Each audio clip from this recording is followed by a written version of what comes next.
Hello and a warm welcome to the channel P3 Talks, Perceive, Practice and Prevail, an online learning platform for complete SSB guidance and current affairs. In this video, I am going to talk about group planning exercise GPE, which is a part of your GTO series. This video is made under the guidance of retired Colonel G.S. Padwan, who helped me put the right content in the right manner.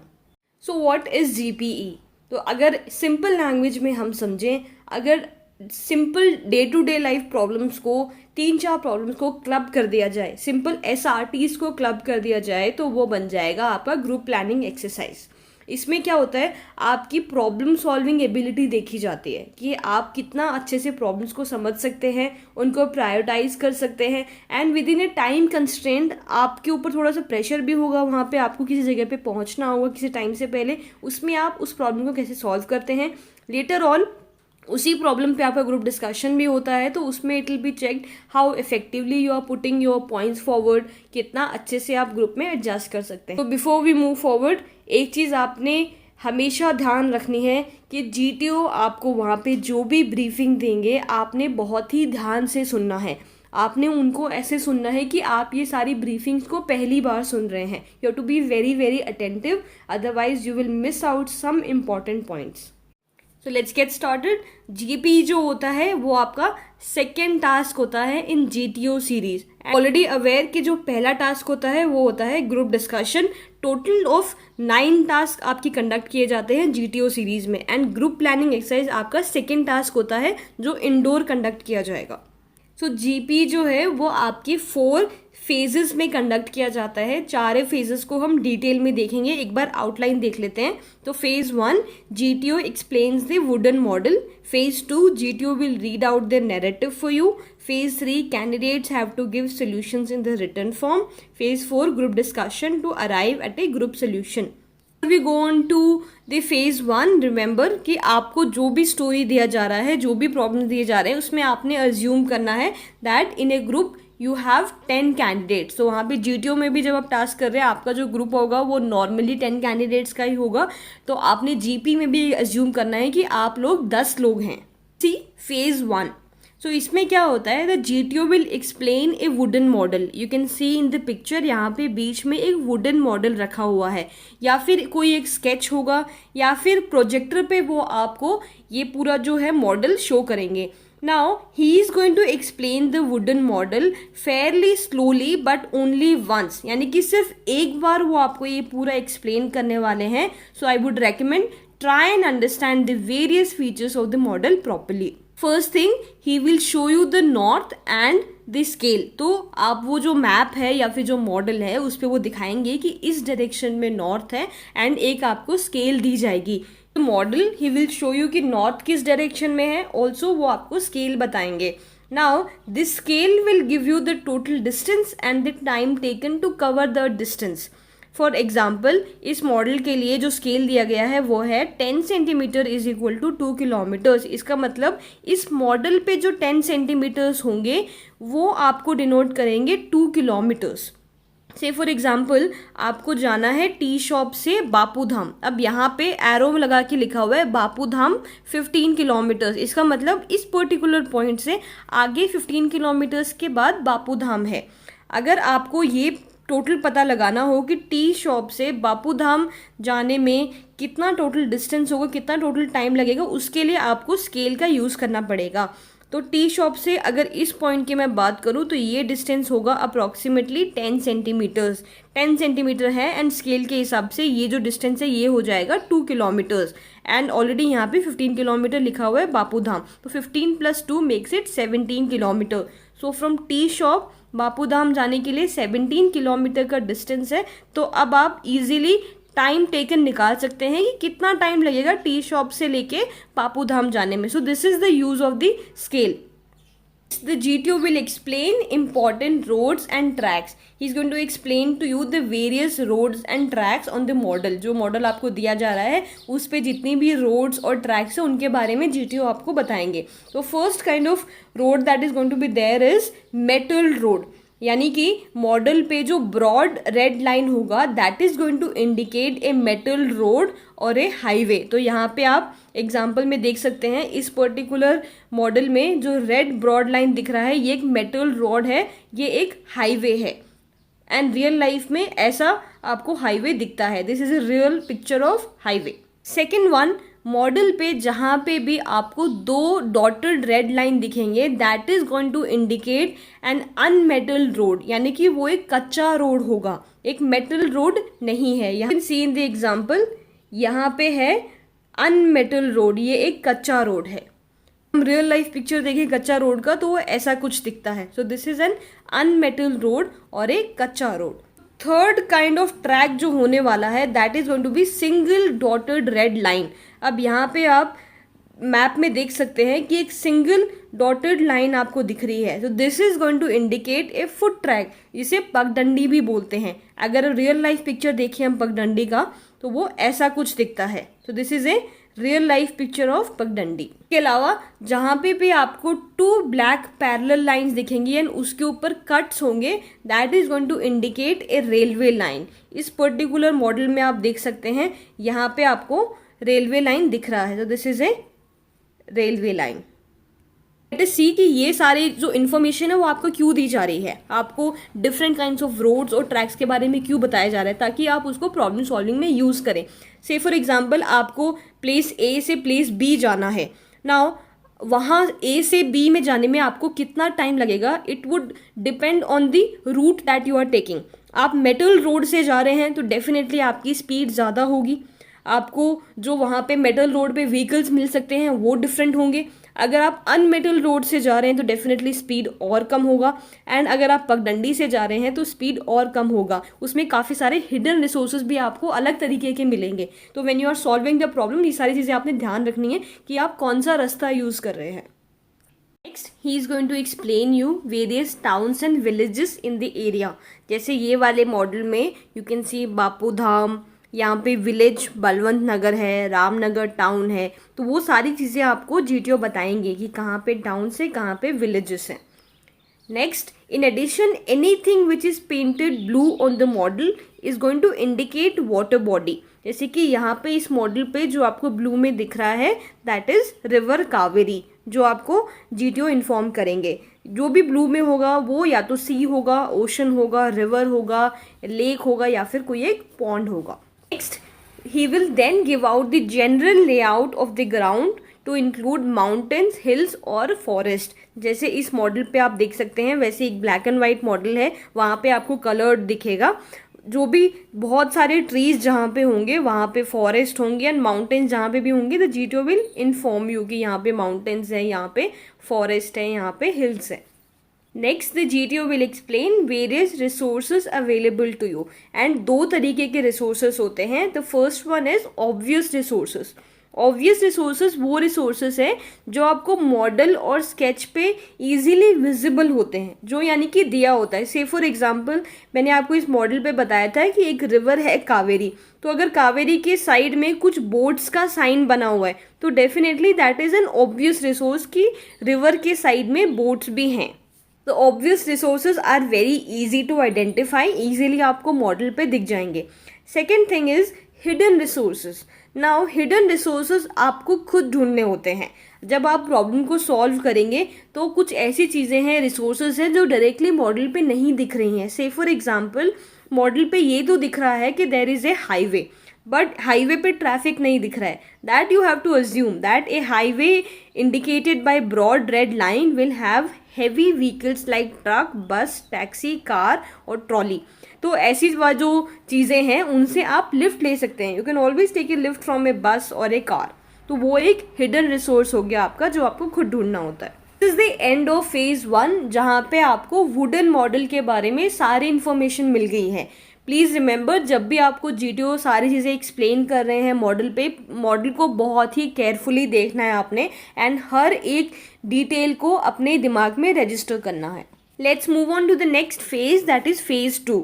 In this phase, the GTO will read out a narrative, a story about the model। अब आप model देख चुके हैं, कौन सा town कहाँ पे है वो आप देख चुके हैं, कैसा एरिया है, कितनी रिवर बॉडीज है, यू हैव सीन एवरीथिंग। अब उस मॉडल के रिगार्डिंग आपको एक स्टोरी सुनाई जाएगी. In the story narrative there will be 3 to 4 problem, 3 से 4 सिंपल प्रॉब्लम्स होंगी एंड इन्हीं प्रॉब्लम्स को आपको सॉल्व करना है. तो the important point over here is when the GTO is reading the narrative, do not look towards the GTO but your full attention should be on the wooden model. जो भी आपको narrative वो बोल के सुना रहे हैं उसको आप वुडन मॉडल से कनेक्ट करिए कि कहाँ से कहाँ जा रहे हैं, कहाँ पे एक्चुअल में प्रॉब्लम हुई है. जब GTO आपके नैरेटिव को रीड कर रहे हैं उस टाइम पे जब आप मॉडल को ध्यान से देख रहे हैं तो तभी आपको 2 से 4 प्रॉब्लम्स तो क्लिक हो जानी चाहिए कि ये 2 से 4 प्रॉब्लम्स है जो मुझे सॉल्व करनी है. Now he is going to read out the story fairly slowly but only once. So आपने बहुत ही ध्यान से सुनना है. So for example का कोई नैरेटिव होगा, मैं आपको इस वीडियो के एंड में आपको एक सैम्पल जीपी देने वाली हूँ, वहाँ पे I will read out the narrative for you. इसके बाद क्या होगा, जब जीटीओ ने एक बार नैरेटिव पढ़ दिया है, अब वो नैरेटिव कार्ड सबको एक एक देने वाले हैं जिससे कि आप भी उस स्टोरी को रीड कर पाएँ कि क्या चल रहा है. एंड आपको जो टाइम दिया जाएगा वो होगा 5 मिनट्स. 5 मिनट्स तक आपने नैरेटिव को रीड करना है, मॉडल को देखना है और कनेक्ट करना है. एंड आपने कैसे आप उस प्रॉब्लम को सॉल्व करेंगे वो सोचना है आपने मॉडल को देखते हुए.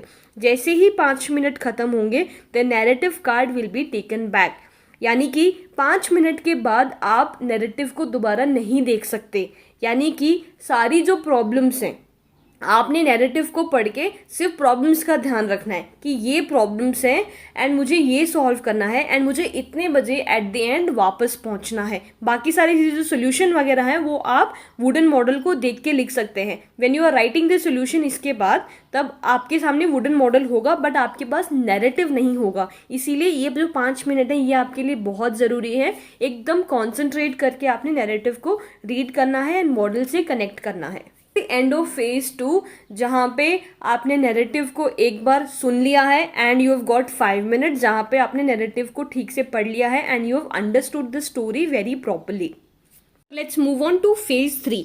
इन phase 3 you will be given A clipboard, जैसे आपको पिक्चर में दिख रहा है. आपको एक क्लिपबोर्ड मिलेगा, एक वाइट शीट मिलेगा and you will get a pen. अब आपने यहाँ पे इंडिविजुअल सोल्यूशंस अपने लिखने हैं.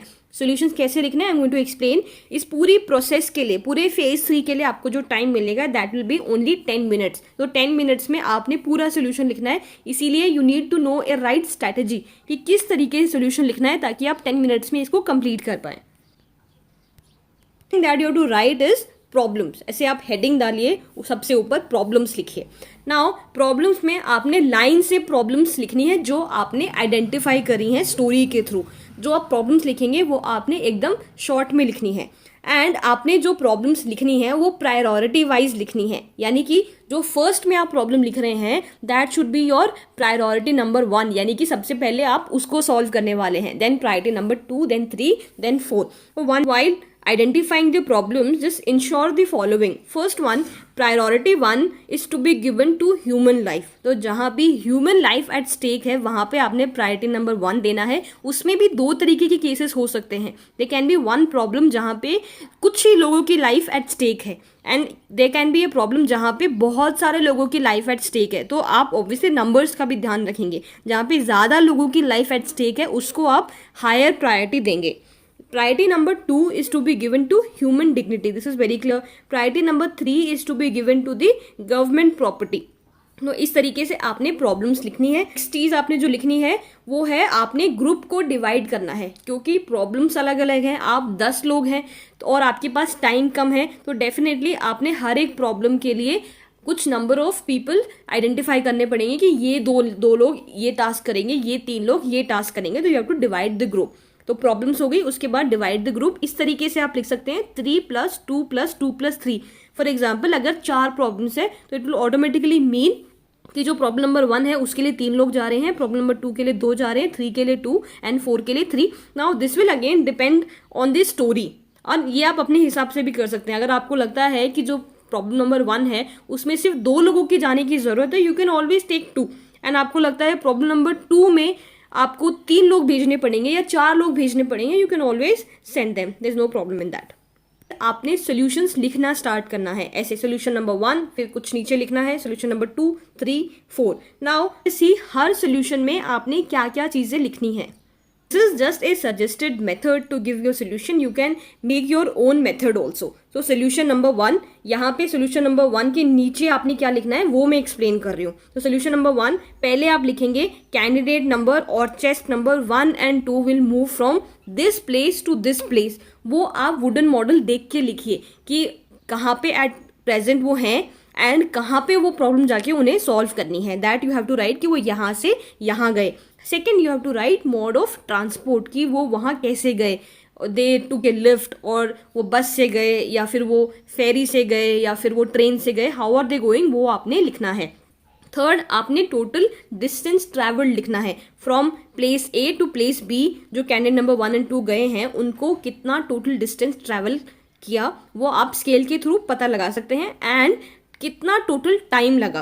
Now when you are deciding time तो ऑब्वियसली आपने दो चीज़ें यहाँ पे कंसिडर करनी है कि कौन सा रूट वो ले रहे हैं. आप मेटल रोड ले रहे हैं, अनमेटल रोड ले रहे हैं या फिर पगडंडी ले रहे हैं. तो इस हिसाब से आपने टोटल टाइम टेकन यहाँ पे लिखना है. नेक्स्ट इंपॉर्टेंट इज आपने हाईलाइट करके लिखना है टास्क, TASK आप कैप्स में लिखिए कि एक्चुअल में जब वो उस प्लेस पे पहुंचे तो उन्होंने किया क्या. This is just an example. Chest number 1 and 2 will give first aid to the injured, then evacuate him to the nearest medical center or hospital. ऐसे करके आपने टास्क लिखना है. तो 4 प्रॉब्लम है तो 4 बार आपने ये सारे स्टेप्स आपने 4 बार रिपीट करने हैं. सोल्यूशन लिखने के जो हेडिंग्स मैंने अभी बताए वो सारे हेडिंग्स आपने सारे सोल्यूशंस में वैसे के वैसे रिपीट करने हैं. तो सोल्यूशन नंबर 1 में आप जैसे लिख रहे हैं candidates 1 and 2 move from place A to place B, उनका मोड ऑफ ट्रांसपोर्ट क्या था उसके नीचे लिखेंगे. उसके नीचे आप लिखेंगे total distance travel, then you will write total time taken, then वहाँ पे जाके टास्क क्या किया वो you have to write. Similarly in solution number 2 candidate number 3, 4, 5 move from place C to place D, mode of transport क्या था उसके नीचे आप लिखेंगे टोटल डिस्टेंस कितना ट्रैवल किया, नीचे total time taken and then task. Similarly for solution number 3 and solution number 4. जब सारे आप सोल्यूशन लिख लेंगे उसके बाद एंड में आपने लिखना है कि where is the group going to meet after completing their task. अब मॉडल के हिसाब से आप किसी एक पर्टिकुलर प्लेस पे हैं, आप 10 का ग्रुप है, आप अपना टास्क कम करने के लिए अलग अलग जगह पे गए हैं. एट द एंड आपने एक कॉमन पॉइंट पे मीट करना है ताकि आप मिलके जो भी आपका डेस्टिनेशन है वहाँ पे वापस जा पाएँ. तो एंड में आप ये लिख दीजिए कि टास्क कंप्लीट करने के बाद सारे ग्रुप्स वापस कहाँ पे मिल रहे हैं. This is end of phase 3 जहाँ पे आप अपने अपने इंडिविजुअल सोल्यूशंस लिख चुके हैं. आपको 10 मिनट्स मिले थे, आपने neat and clean hand writing में सारे सोल्यूशंस लिखने हैं. This is phase 4. अब फेज 4 में आपने मिलके एक ग्रुप डिस्कशन करना है. आपको जो भी प्रॉब्लम्स दी गई हैं, जो भी आपका स्टोरी है उसमें आपने मिल के सोल्यूशन निकालने हैं. फेज 3 में क्या था, you have written down your individual solutions and ये जो शीट है वो आपसे कलेक्ट कर ली जाएगी. अब आपने सब ने मिलके एक कॉमन सोल्यूशन बनाना है, एक ग्रुप सोल्यूशन बनाना है एंड इसके लिए एक ग्रुप डिस्कशन होगा. ग्रुप डिस्कशन के रूल्स यहाँ पे सेम रहेंगे जो मैंने आपको पहले बताए थे. वही सारी टिप्स एंड ट्रिक्स आपने यहाँ पे भी फॉलो करनी है. टोटल टाइम जो आपको दिया जाएगा that will be 15 to 20 minutes. ही ग्रुप डिस्कशन खत्म होगा the GTO will ask one of the candidates to give out the agreed group solution. यानी कि जो भी ग्रुप सोल्यूशन आपने मिलकर डिसाइड किया है वो आपने देना है जिसको भी GTO नॉमिनेट करते हैं. या फिर he might ask you also कि आप आपस में डिसाइड करिए कि कौन ग्रुप सोल्यूशन देगा. उस टाइम पे please do not volunteer if you are not confident enough. ऐसा नहीं है कि आप ग्रुप सोल्यूशन देंगे तो आप पक्का सेलेक्ट होने वाले हैं. आई वुड से आप ग्रुप सोल्यूशन दे रहे हैं और अगर आप एक अच्छा ग्रुप सोल्यूशन दे रहे हैं देन आपके चांसेस बढ़ेंगे. बट अगर आप पूरे ग्रुप को ठीक से नहीं रिप्रेजेंट कर पा रहे हैं तो definitely it is going to go against you. So only give the group solution if you are very very confident about it. And please remember कि आपने अपना खुद का सोल्यूशन नहीं देना है, आपने ग्रुप का सोल्यूशन देना है. आपका जो खुद का सोल्यूशन है that you have already written on the paper और वो GTO ने ऑलरेडी देख लिया है. So please do not make this mistake when you get this opportunity कि आपने ग्रुप सोल्यूशन देना है. Do not start giving your own solution. This is end of phase 4 जहाँ पे फेज 4 में क्या हुआ, ग्रुप डिस्कशन हुआ एंड किसी एक कैंडिडेट ने ग्रुप सोल्यूशन भी दिया. तो यहाँ पे आपका GP खत्म हो जाता है. So now we are going to see a sample GP. आप इसको प्रैक्टिस कर सकते हैं एंड आप अपने रिस्पॉन्सेस मुझे इंस्टाग्राम हैंडल पे सेंड कर सकते हैं P3_talks. ये है आपका स्केच. आप वीडियो पॉज करके इसको ध्यान से देख लीजिए. And this is the narrative. आप वीडियो पॉज करके नैरेटिव को ध्यान से पढ़ लीजिए and then try and write your own solution the way I have told you. जिस दिन मैंने एक सुकून सा था सीने में मेरे कि महफूज है तेरे हाथों में, तेरे पहरे में आंगन मेरा Much for watching. If the content was helpful, do subscribe to the channel. Also, if you have any questions related to SSB, you can follow us on the Instagram handle P3_talks.